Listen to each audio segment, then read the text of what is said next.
On a ici n réels A1, A2, AN qu'on ne connaît pas, mais sur lesquels on connaît ces n relations-là. Et on nous demande alors, en nous servant uniquement de ces relations-là sur le coefficient AK, de calculer cette quantité-là. Dans ces n relations-là sur les quantités AK, on peut effectuer une simplification par j factoriel, ce qui nous donne cela. Maintenant, quand on voit ce qu'on a en hypothèse et ce qu'on a en but, on a envie de faire intervenir ce polynôme-là. Et pourquoi avons-nous mis x ici et pas x plus 1 par exemple?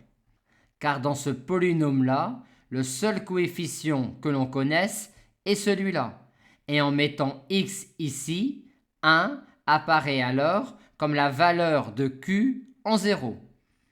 En ayant introduit ce polynôme q-là, ce qu'on nous demande de calculer est en fait q de 1, et ce que l'on a en hypothèse nous dit que q s'annule en tous les entiers allant de 2 à n plus 1. En d'autres termes, on connaît pour q n racines distinctes. Or, q a un degré qui est inférieur ou égal à n. Par conséquent, q sera de cette forme-là. Et pour déterminer mu, on va se servir de la seule valeur de q que l'on connaît, à savoir la valeur de q en 0, qui est 1, ce qui nous donne alors cette valeur-là pour mu. Et maintenant, c'est terminé. Vu que l'on connaît q, on connaît q de 1, qui vaut alors 1 sur n plus 1.